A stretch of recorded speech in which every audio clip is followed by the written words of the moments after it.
Dozens of incidents in this province involving all-terrain vehicles and snowmobiles. And since 2012, at least 67 people have been killed. At least 3 people have already died this year. Even more people have been seriously injured.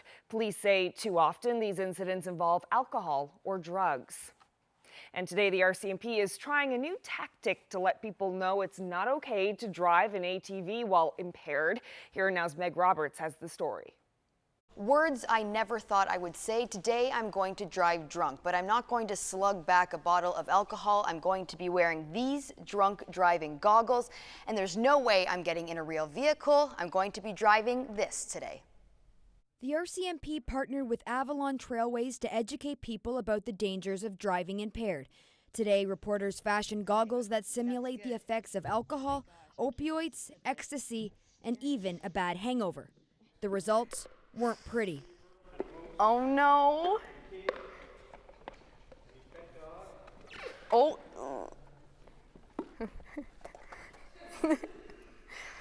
See, you won't be here on the road. No. Other than with the red and blues going. Yeah. You don't have to be falling down drunk to be impaired. Or if anything, this is just going to throw you off just a little bit. Keep in mind, you're running over a pylon here. That could be a child, a dog, going off an embankment. So, you will see the difference in the impairment for sure. It's not just automobiles you should stay away from when intoxicated. This time of year, lots of people are spending time in the woods and on the water, and recreational vehicles can be just as dangerous. We've been finding over the years that there's sometimes a misconception that it's all right to drive your ATV or your snowmobile or your boat while impaired, and that's certainly not the case. And even so, people continue to do it, and we're trying to get the message out that if anything, this is very dangerous. Oh. I feel dizzy and a little bit sick from those goggles in general. So although I can take my goggles off at any time, that's not how it works in real life. Meg Roberts, CBC News, St. John's. Well, he could have wished to go to Disneyland or Hawaii. He could have wished for brand new toys or video games. Instead, a 9-year-old with terminal brain cancer made a wish to travel from his home in Nova Scotia to St. John's so that he could throw a party for someone else. Here Now's Katie Breen reports. 9-year-old Leland Hill loves dogs, but he didn't come all the way from Nova Scotia just for puppies. 2 years ago, he missed his great-grandmother's 90th birthday party, and he hasn't let his parents forget it. When he found out his cancer was back and he could make a wish, he wished to come to Newfoundland to throw another party for his great-nanny Thorn. When he said that, our hearts kind of sank, we couldn't believe it, because it wasn't about him, it was about somebody else, and this is supposed to be about him, right? The party was Saturday, and it was the first time the two ever met. When he went and gave her that hug, everybody just teared up. It was just joy. The hug of a lifetime. She's seen many pictures of him on Facebook, but never ever got a chance to actually put her arms around and give him a big hug and and all that. So the party was great. She was fun to me because, well, she was old. So my best time to meet her was now. Today's puppy party is an added bonus. People here heard about Leland's trip and wanted to watch him meet his great-grandma. Mom and Dad wanted to keep it a family event, so make a wish through this party so everyone and their dogs could come say hi to Leland. It's a happy day for a boy facing a difficult disease. He does have his moments, so we'll be laying down at night sometimes, and he'll say to us, why do I have to get cancer again? Why me? I don't want to die. I want you guys to get me a cure. I want to beat this. And to hear that and to try to speak to him about that is so tough. Doctors say there's little they can do about Leland's cancer. Surgeries are too dangerous. Treatments wouldn't give him a good quality of life. So they told his parents to give him the best summer they could. And this trip is just the start. Yep, best summer ever. Katie Breen, CBC News, St. John's. Well, some developing news now. Police say they're investigating what they call suspicious property at Cape Spear. Just take a look at this. RNC officers apparently hauling guns out of the water. It's not clear if these are real weapons or replicas. Police on the scene wouldn't comment. Officers have been on the scene since about 3 p.m. They have an area of land closed off, and police were also seen in a small inflatable boat. They were trying to haul a small black box out of the water, but rough waves made that difficult. CBC has asked for more information from police. And police are investigating an early morning fire in Paradise. A neighbor spotted black smoke billowing from a house on Howard Avenue. The neighbor told CBC News he saw a window smashed out of the garage and a gas can sitting in the grass in the backyard. Firefighters arrived on the scene at 6 a.m. but say the fire had likely already been burning for about an hour. The flames were extinguished within 30 minutes, but firefighters say there was extensive damage to the basement of the home and the garage. And the RNC is still investigating after a piece of heavy equipment was used to damage a bank in Mount Pearl this weekend. This exterior brick wall and part of the roof of the credit union on Commonwealth Avenue took the brunt of the damage. It happened early Sunday morning, sometime between 4 and 6 a.m. Police did not confirm if anything was actually stolen from the bank. It has become common, though, for culprits to use heavy machinery to rip out ATMs.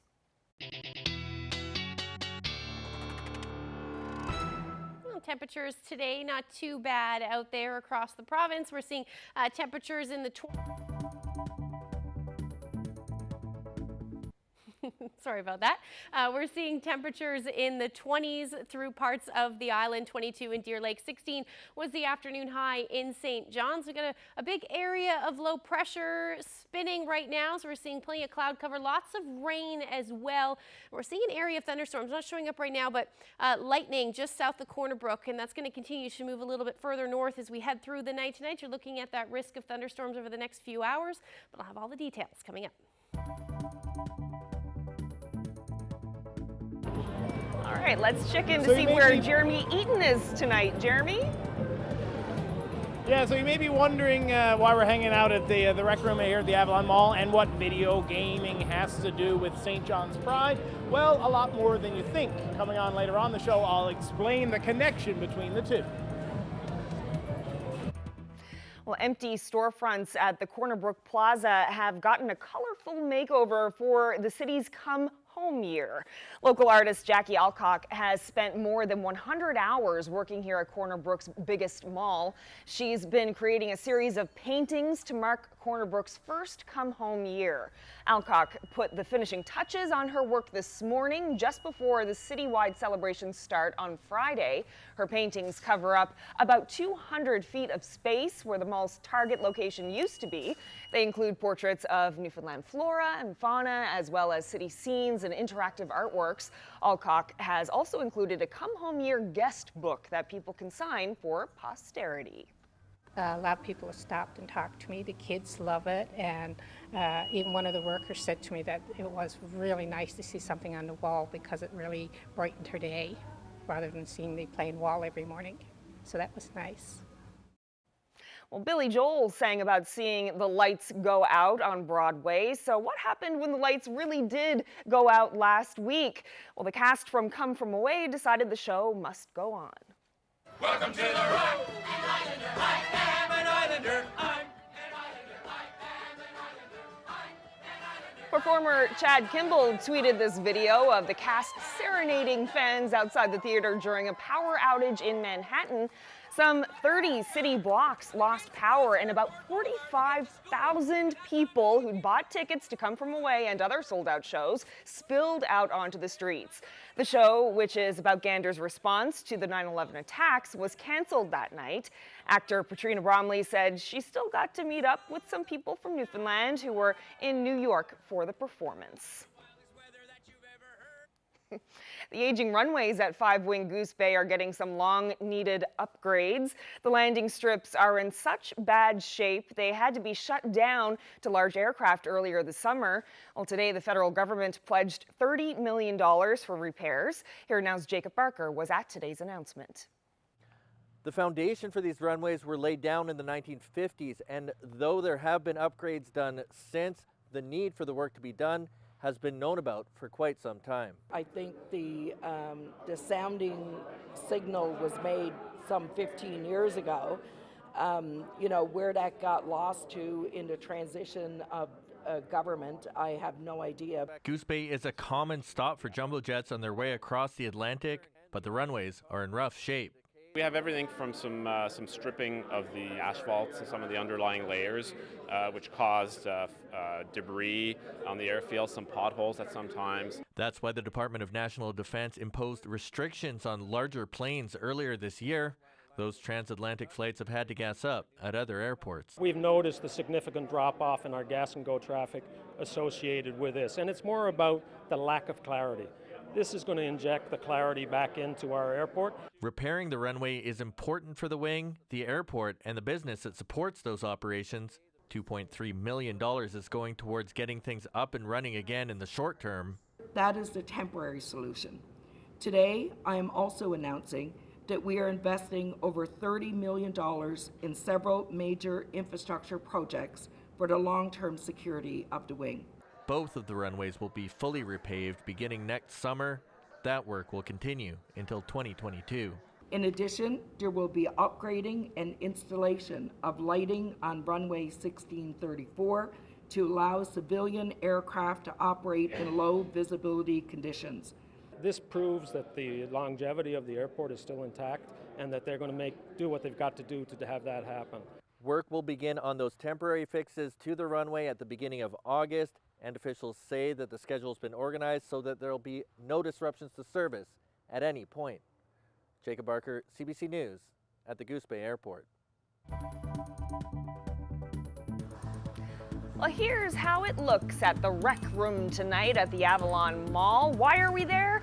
Well, St. John's Pride is hosting a virtual reality tournament. We'll check back in with Jeremy after Ashley's weather.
Welcome back to Here and Now. Well, last week, you'll probably remember we saw some stunning footage of whales near the shore in St. Vincent's on the southern Avalon. Yeah, and this weekend, the capelin rolled. And there they are. There they are. So that's how it looked on Saturday as the capelin came ashore. How cool is that? You have not seen this yet, have you? I haven't, no, and someone sent me a picture on Facebook too that they had rolled in Middle Cove, so I just missed it. Oh, yes, and I also saw a tweet that they rolled on Topsail Beach. I don't know if they're rolling anywhere right now besides, well, St. Vincent's. This was Saturday at St. Right, Vincent's. yeah. So. Sounds like it mostly happened on Saturday. Yeah, yeah. Pretty You'll cool. see it, Oh, I'm yeah. sure. I'm here for the rest of my life, guys. She's not going anywhere. No, not going anywhere. Well, happy St. Swithin's Day. Yeah. Yeah, I don't know if I've only heard about this for the first time. Larry Dowie at the Rooms sent out an email about this. He's the archivist at the Rooms. Yeah. And today, July 15th, is St. Swithin's Day. And what it means is that if it's raining today, it means it'll rain for 40 days. And if it's sunny today, then it'll be sunny for 40 days. Interesting. Yeah. So whatever the weather is today is how it's going to stay, apparently, according to the folklore. Yeah, so hopefully like rain, because it was rain today. Yeah, but it was nice earlier. It was a beautiful afternoon for the most part, very little wind, lovely afternoon. Those temperatures reached their peak this morning, so we'll take a look at what we saw as our daytime highs today. 16 degrees here in St. John's. That temperature dropped as the rain moved in, and 20 degrees along the west coast for the most part. And then up through Labrador, 22 degrees for both Lab City and Happy Valley Goose Bay. So we, right now those temperatures, like I said, dropped a little bit, still up quite nice up through Labrador though, in the 20-degree range. Otherwise, we're looking at temperatures in the teens. Corner Brook right now sitting at 21 degrees. But anticipating that once the thunderstorms roll through, we will likely see a drop in temperature. So here's a look at the satellite right now. You can see a big area of low pressure spinning. We're seeing some lightning up through Labrador as well. These clouds with some showers, and that risk will continue as we head through the overnight tonight. There's that lightning that's finally starting to show up now just outside of Corner Brook, and we're going to see that risk, like I mentioned, of some thunderstorms as we head through the overnight tonight as this system continues to roll through. So we're looking at that risk. Eventually, once we lose that sun though, the risk will end, and we'll just see that potential for some showers and drizzle overnight tonight with some lightning, or rather some showers moving through up through Labrador as well. Now, towards the early morning hours, that will likely be drizzle. So here's your overnight temperatures, still quite mild, anywhere from 11 to 13, 14 degrees overnight tonight, again with that risk of showers. Winds generally light across the board, and we're looking at St. Anthony sitting around 9 degrees tonight. Up through Labrador, 12 for Lab City. Again, still have that risk of some thunderstorms in the forecast for you. West, southwesterlies 10 to 15 kilometers per hour, and then as we move towards the coast, Nain sitting at 7 degrees overnight tonight. So tomorrow, that low pressure system still in play a little bit, so we are going to see that potential for some isolated showers through the day, and then eventually we should see the sun peak out, likely along the northeast coast though, and then for the Avalon, likely going to stay more than likely cloudy tomorrow. And then we're looking at that risk of thunderstorms up through Labrador again through the afternoon. So I drew a little bit of a map for you just to show we might see a few afternoon pop-up lightning strikes, or thunderstorms rather, and that up through Labrador as well. Mainly for Lab West, but we could see some heading towards the coast into the afternoon. And then your temperature is sitting between 17 and 21 degrees for the most part. Light winds, Clarenville 20 degrees. Again, do have that risk of thunderstorms in there for you. And then the sun should peak out. Gander 22 degrees, 21 for Grand Falls, Windsor. And then as we head towards the west coast, looking between 18 and 19 degrees, a little warmer for the interior, and Burgeo sitting at 18 degrees tomorrow rather. Up through Labrador looks quite nice with peaks of sun. Again, afternoon pop-up showers possible, very isolated in nature, but take a look at these temperatures. 27 degrees in Happy Valley, Goose Bay, Churchill Falls 23, and then Lab City sitting at a similar temperature. So that's a look at your forecast for tomorrow. As we look ahead, it does look a little bit unsettled, but warm. I'll have all the details coming up. Thanks, Ashley. Well, it's Pride Week in St. John's, and there is a lot going on. Multiple events are planned all over the city, including an interesting virtual reality contest happening at the Rec Room at the Avalon Mall right now. That's where Jeremy is, you can see. So, Jeremy, what is this contest about? So basically, it's called the Straightest Shooter of 2019, and a bunch of people just behind us are getting suited up to go get ready to play the virtual reality game. So basically, we're here at the Rec Room, and this is part of the 2019 St. John's Pride list of events. I think we would say a week, but it's actually 10 days. Now, joining me to talk a little bit about this is Lauren Flynn. Lauren Flynn is St. John's Pride City Liaison. Lauren, thank you for taking the time to speak to us here on the Here and Now. Thank you for having me. So, for the viewers at home, could you explain why virtual reality? What's going to happen here behind us? Sure. So we wanted to make sure we had as many inclusive events as possible. We didn't just want the events that we had to be 19 plus, so the Rec Room stepped up and offered their virtual reality experience for a Pride event, which we're very excited about. It's very fun, engaging. I played already. I did not win, but it was very fun, and that's why we're doing it. So there's how many people are registered for the event, and the straightest shooter, what does that person get if they win? Sure. So I think we had about 30 people registered. So it's a tournament. So the top 3 people will win a prize. The Rec Room's graciously offered some gift cards. I believe it's 50 for the winner, 30 for second place, 20 for the runner-up, and they'll also get a Pride, some shocking Proud t-shirt. Now, speaking of Pride, one of the biggest events that happened during your Pride 10 days, your Pride week and a half, was the parade that happened in downtown St. John's. How, from your perspective as a member of the board of St. John's Pride, how was the parade yesterday? The parade was awesome. We had over 5,000 people in attendance, which was amazing. We had around over 100 community organizations join, which was so fantastic. Nonprofits, charities, businesses, so it was great to have that sort of level of support. It was a bit cold and drizzly yesterday, but we still had lots of people show up, have a great time. They all walked up to Duckworth Street and ended in Bannerman Park. It was so much fun. There was lots of cheering, music, dancing. It ended with a party in the park afterwards. It was really great. Now, you and I were chatting after you played virtual reality. You and I were chatting that you took part in this parade for the first time about 5 years ago. Now, can you tell us really quickly now as we're about to wrap up, what is the difference? What was it like 5 years ago compared to the 5,000 people that showed up yesterday? So the very first time I attended, I believe it was just people walking through Bannerman Park, raising some flags. This time we had the streets shut down, people had their vehicles. It was just a huge difference in the attendance, yeah. Well, we appreciate you taking the time to tell us a little bit about it. Thanks so much, Lauren. Thank you. So now, as Lauren was talking about, the Pride Parade was the biggest one that they've had yet, and we've got lots of footage of that, and I'll show you that. I'll show you those pictures coming up later. Reporting live for Here and Now, I'm Jeremy Eaton at the Rec Room in the Avalon Mall. And the story that you tell so well in Newfoundland is the time when life got big. And it's a story that's being told in one of the top museums in the UK. Newfoundland fossils are on display at a new exhibit at Oxford University. We'll take you there in just a few minutes.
Welcome back to Here and Now. A piece of this province is on display at one of the top museums in the United Kingdom. Fossils from eastern Newfoundland are part of a new exhibit at Oxford University's museum in England. And joining us now from the floor of the museum is researcher Jack Matthews. Thanks so much for being here. Good evening. Can you tell us more about this exhibit? Yeah, so welcome to the Oxford University Museum of Natural History. We're on our first floor here where we have our temporary exhibits. And for the next 9 months, we're going to be telling the story of the first animals. And this story is about where we, as a member of the animal kingdom, where we come from. So we're going to be telling the story of a particular moment in geological time, which anyone who's done a little bit of geology might have heard of. It's called the Cambrian explosion, happened about 530 million years ago, and it's the time when animal life went crazy, massively diversified, and we get all the different kinds of body plans, that is the types and shapes and sizes of animals that we see today. But you can't tell that story of the start of animal life and first animals without having an introduction. And that introduction really is focused on the fossils of eastern Newfoundland, because the time period before the Cambrian is called the Ediacaran, and some of the best places in the world to see rocks of an Ediacaran age, full of fossils, are in eastern Newfoundland. So we've got examples here, both from the southern shore, from the Mistaken Point UNESCO World Heritage Site next to Portugal Cove South and Trepassey, and also some wonderful fossils from the Bonavista Peninsula from the Discovery Aspiring UNESCO Global Geopark. Okay, so you have it all there behind you. Can you take us on a little tour so we can see? Yeah, sure. So we've got some lovely artistic recreations here of some early Cambrian organisms. These ones are from the Zhenjiang biota in China, also another UNESCO World Heritage Site. And as we go through, we start to tell the story of what is an animal and how do we tell what an animal is, both in the modern terms and when we're looking at the fossil record in the rocks, wherever they may be. And then as we go through, we look at some things called trace fossils. These are evidence of footprints or burrows in the geological record. And then we really get onto some of the first big fossils. And the story that you tell so well in Newfoundland is the time when life got big. That transition from a world which was microbial to a world where there were fossils big enough that we can see them with the naked eye. And this is what we're telling here in this part of the introduction to our first animals exhibit. We've got anyone who's been on the wonderful tour down at Mistaken Point will recognize that photograph, the very famous E-surface at Mistaken Point where the tour goes and where so much scientific discovery has happened. And then behind me, we've got a few examples of some of the wonderful fossils from Newfoundland. So this large brown slab you can see behind me is again from the E-surface at Mistaken Point. It's jam-packed full of fossils known as Fractofusus. They are again what is now believed to be some of the oldest evidence of animal life in the world, and is in eastern Newfoundland. And then if I tilt you down a bit, you can see this specimen here, which is the black coloured one. That is a replica of the fossil known as Hayotia quadriformis, which was published in 2014. And if you want to go and see the original, you pop up to the rooms in St. John's. That fossil is the oldest evidence of muscular tissue in the geological record. It would have probably belonged to a group of animals that we now call the cnidarians. That is the group that includes things like corals and jellyfish. But the very oldest one, about 565 million years ago, is from just outside Port Union on the Bonavista Peninsula. Wonderful to see that piece of Newfoundland in Oxford Museum, and it looks like a beautiful museum. Can you show us a little bit more? I know that there's quite a lovely view if you continue walking down that hallway there. Yeah, so let's just go down the rest of the display where we have material from Sirius Passet in Greenland. We have some wonderful Canadian material from the Burgess Shale, and then a really big loan from China of material from the Zhenjiang UNESCO World Heritage Site, a brilliant fossil site from Yunnan province in China. But this is the the main building. You can see our lovely T-Rex in the background there. We have a brilliant collection of fossil material from all around the world, also collections of minerals and rocks, and which I'm a particular fan of, but also major collections of arthropods, insects, those kinds of things. It's open pretty much all year round. It's free to come to, so if any Newfoundlanders and Labradorians are going to be in Oxford in the next 9 months, please do pop along and celebrate what is a wonderful display of the importance of Newfoundland's geology in our understanding of where we came from. That's great to see. Thank you so much, Jack Matthews. Really appreciate you taking us on a little tour of the museum. Thank you very much. You will be entitled to your financial compensation immediately. The first phase of the Passenger Bill of Rights came into effect today. It means compensation for being bumped from a plane could be up to $2,400. Details just ahead.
Welcome back to Here and Now.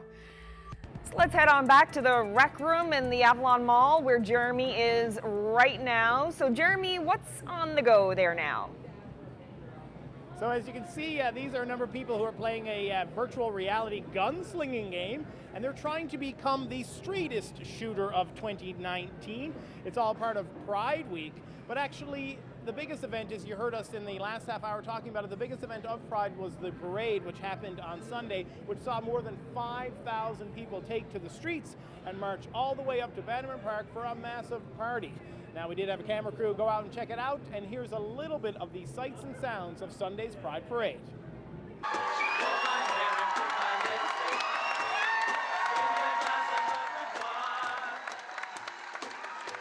Your presence here today and all of the people on the street here today show us that progress is being made in this province, country, and city. Are out here and should be out here supporting everyone, making a stage and elevating the voices of people who need it and making them feel safe to live their lives as they are entitled to and have every right to. I think it's awesome that even little toddlers are coming.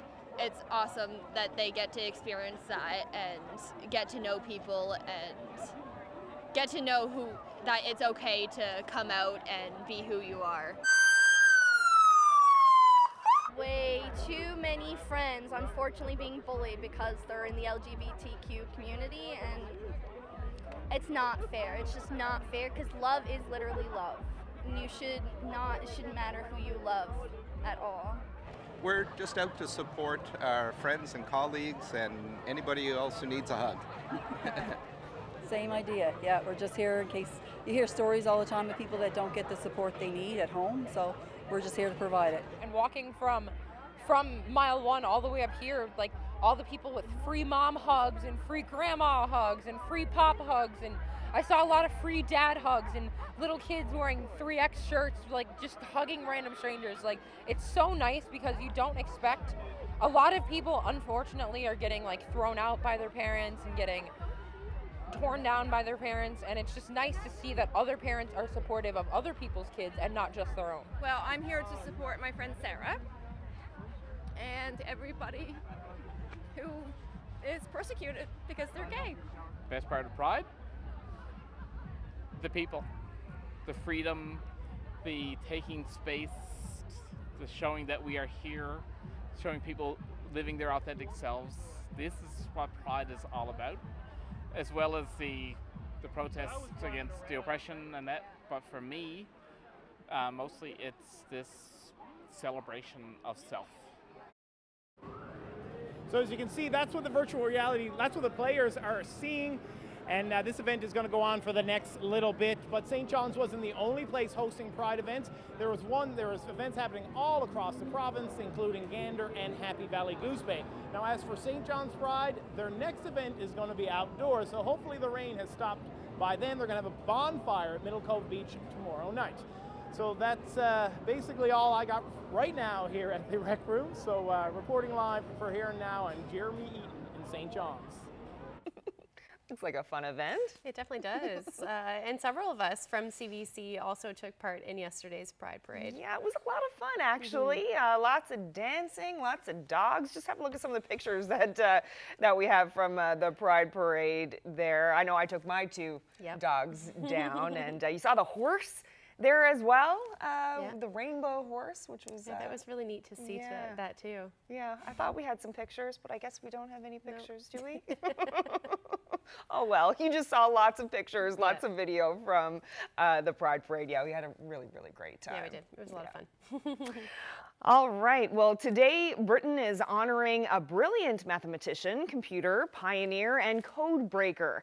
Alan Turing is widely credited with breaking Germany's famous Enigma code during the Second World War. He will now be featured on the new £50 currency. His work prefigured the neural networks that are used today in applications such as cancer diagnosis, self-driving cars, and other applications, and will be used in yet undiscovered technologies of tomorrow.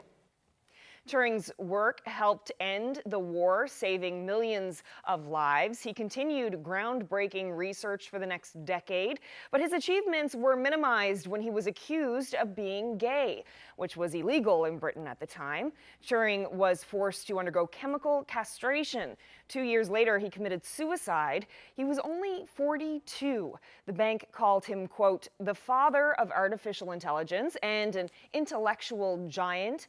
Meanwhile, discussions on the future of cash itself continue as digital and credit card use escalate. Well, about half the Atlantic salmon leaving a Nova Scotia river for the ocean never make it to their destination. They're eaten by predators instead. New tracking devices are being placed in the fish, and scientists hope this cutting-edge technology will help them save this critically endangered species.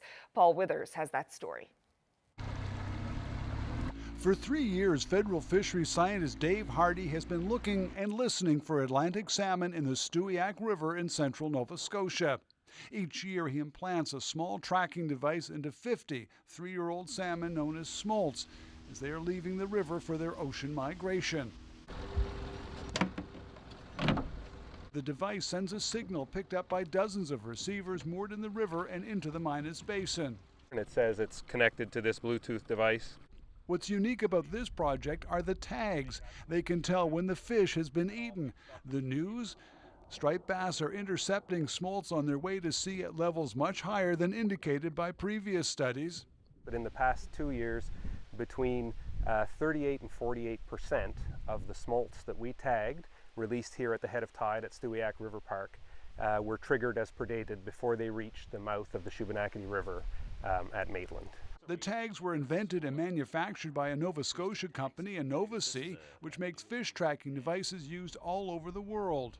Predation tag, the tag that detects when a fish has been eaten. The secret is a polymer glue coating That basically gets corroded away inside the stomach of another fish, inside the stomach of a predator. So the electronics detects when that coating's been eroded, and then we just put out a different signal to indicate that the fish has been predated upon. It's not just predation tags at work here on the Stewiacke River. Scientists can now tell whether the fish was under stress before it was eaten. This year, for the first time, a genetic test was administered while the smolts were tagged. It will reveal the presence of stressors from temperature to disease that could make them more vulnerable to predators. But we're looking for a commonality between the smolts that have been predated versus the ones that have survived to reach the sea. And if there's a common gene expression we can see in the profile, then that can give us an idea for possible river restoration or population management. Salmon in this river can use all the help they can get. They would have disappeared altogether if it were not for a federal fish hatchery that releases tens of thousands of fry each year. Many survive 3 years to become smolts, but almost none make it back from sea to spawn as adults. The hatchery program has bought time for studies like this. Scientists hope it will offer clues to better protect a species on the brink of extinction. Paul Withers, CBC News, Stewiacke. Well, the first phase of a new airline passenger Bill of Rights takes effect in Canada today. As of today, if you have lost or damaged baggage, or if you have overbooking situation, let's say you're on a flight later today and for some reason it is overbooked and there are people who are denied boarding, you will be entitled to your financial compensation immediately. Compensation for bumping could be up to $2,400. For lost luggage, even on domestic flights, the rebate is up to $2,100. Airlines must provide food, drink, toilet access, and air conditioning or heating for delays of more than 3 hours on the tarmac. And in every case, the airlines must inform passengers of what is going on. A second round of rules and compensation related to flight delays and cancellations take effect in mid-December. Critics say the airlines will simply be able to blame delays on weather or what they say are maintenance issues. The agency representing international airlines is challenging the changes in court. Minister Garneau says he's confident the new rules will withstand that challenge.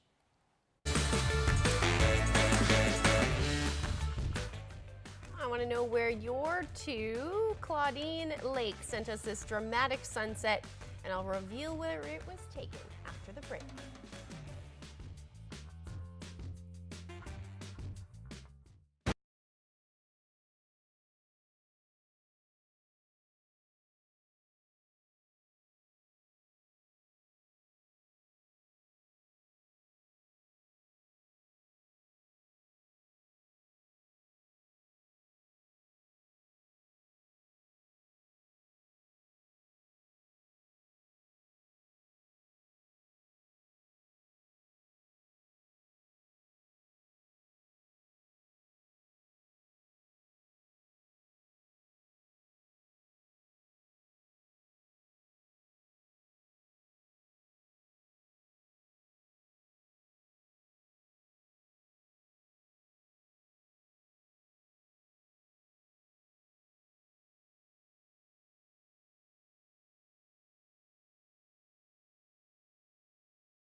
Welcome back. Yeah, earlier we showed you Capelin rolling on the beach in St. Vincent's on Saturday.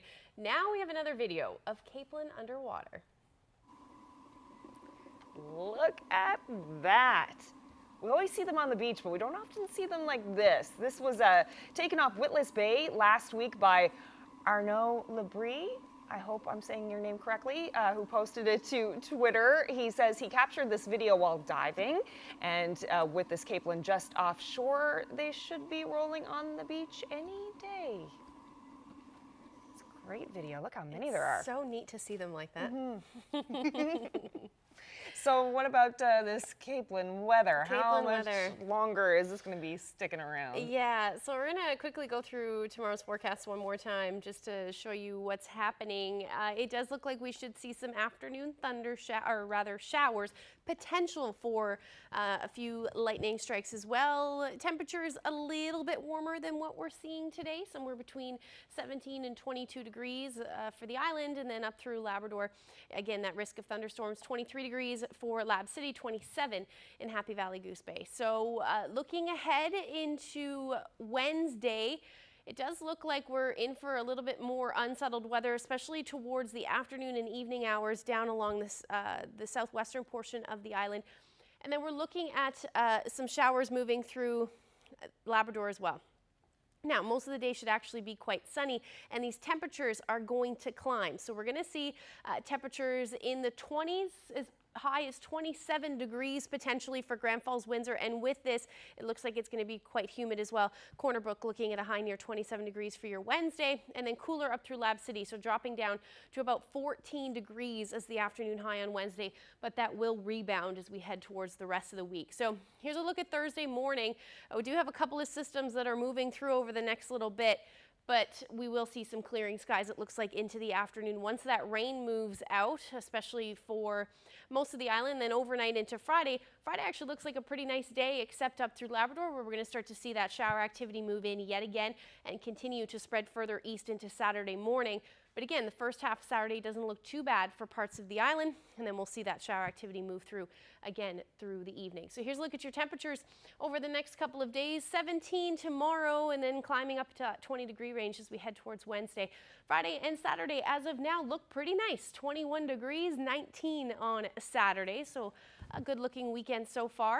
And then for central Newfoundland, 21 degrees tomorrow, and then into Wednesday, that's when we get into that heat and humidity, and that will continue as we head towards the weekend, again with that risk of showers in there both Thursday and Saturday.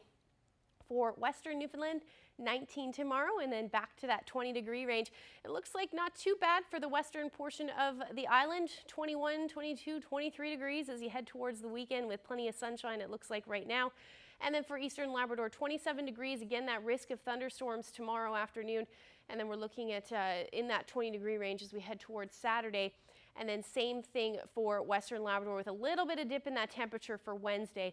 And then Thursday looking at 20 degrees. So just before the break, showed you your weather photo, a little bit of a dramatic sunset. And this one was taken in Frenchman's Cove. Ah. Yeah, so a beautiful shot there. Thank you so much for sending that in, Claudine Lake. And if you have any weather photos that you'd like to share with us, send them to nlphotos@cbc.ca. Great shot. Well, would you do 100 push-ups for mental health? A Renews couple has been running a fundraiser for the last 4 years, challenging participants to push their limits physically and raise awareness about depression and suicide, issues that nearly tore their family apart. Here's a look at the annual event held this weekend in St. John's. This started in 2015 after both of our girls had scares with suicide attempts, and one was in Alberta, one was here in the province, and we had to kind of separate as families to support them in different provinces. And the following August, for Bill's birthday, he decided to do this to help them, to show them that we're aware of what they're going through, and there's so many people out there like them that are going through it.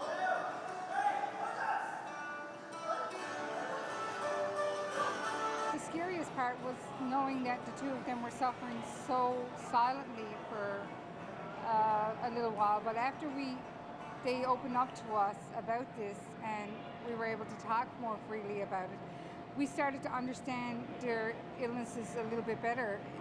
About a month or two afterwards, I was thinking, I'm going to try something that really seems to be impossible. So I told the girls that the August, and I think this was during Christmas, I told them on my birthday in August, I'm going to try to do 2,000 push-ups in an hour. So I was like 8 months for that, training for that. Every year we've done something different. As you can see, this is probably our biggest yet so far. And we're not stopping. We're going to continue doing this as long as we can.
We're going to head back once more to the rec room at the Avalon Mall where Jeremy is live tonight at a St. John's Pride event. So Jeremy, was there a winner declared in that straight shooting virtual reality game? Not yet. They're still playing, but we've moved away from the playing field so we can take in some of the lights and sounds here at the rec room in the Avalon Mall. While we're here tonight sort of horsing around, tomorrow we're going to head to Paradise and we're going to talk to some of the Avalon Dragons, a group of breast cancer survivors who pulled together to start racing on the water. So you be sure to tune in and you'll see us out there. I probably won't be rowing, but who's to say what could happen? Anyway, so that's it for us out here. Carolyn? Thanks so much, Jeremy. Looking forward to that tomorrow. That's a really nice event of the Dragon Boat Racing. I think it's been going on for about 13 years now. Oh, wow. So raises money for breast cancer programs and that sort of thing. So that's where Jeremy will be tomorrow night. It'll be lovely. Yeah. And before we leave you, we just wanted to go back to those pictures that we talked about earlier in the show from the St. John's Pride Parade yesterday, which, oh, there you are, Ashley. Yes, so yeah, CBC took part in that event, which was massive, actually. It was. I thought I heard earlier that 5,000 people were in that parade, not including the many, many dogs. There were plenty of dogs there. Especially with just us, the CBC crew had, what, 6, 7 dogs, maybe more than that? There Yep, you go. there's Zach Gowdy. his little puppy. Yep, that is adorable. It was really nice. Oh, there's another one. Yeah, Daniel McEachran with his Great Dane. Yeah. And there you are again. Yeah, then we're Yeah, back to some the nice beginning. shots. Richie Perez, nice job. Yeah. Great shots. And that was Great me and shots. you there. It Yeah, we had a was. great time. I loved it. It was a little bit emotional too. It was a really nice afternoon. Yeah. I'm glad the weather held up too. Raining in the morning and then a little bit of drizzle and then it was fine. It was really nice. It was actually really comfortable. It It was. wasn't too hot. It was nice. Yeah, it was Yeah. nice. Just a light jacket. All I needed. By the end of it, I had my jacket off. Me too. We'll just take a quick look one more time at the forecast for tomorrow. Temperatures a little bit warmer here in St. John's, but it does look like the Avalon should stay cloudy tomorrow afternoon, and with that potential for some drizzle in the morning and then showers again towards the evening hours. Otherwise, maybe a pop-up thunderstorm for parts of eastern Newfoundland and then up through Lab City and heading towards Happy Valley Goose Bay as well. We could see that risk of thunderstorms and 27 degrees. Wow. We should just all go to Happy Valley Goose Bay. Absolutely. Yeah. Yeah. It's a I good love idea. thunderstorms. Yeah, me too. Yeah. That is one thing I miss about Ontario is severe thunderstorms. But hey, it's okay. Not everybody likes them. Well, that's it for us, everyone. Thank you so much for joining us. We'll see you tomorrow. Good night.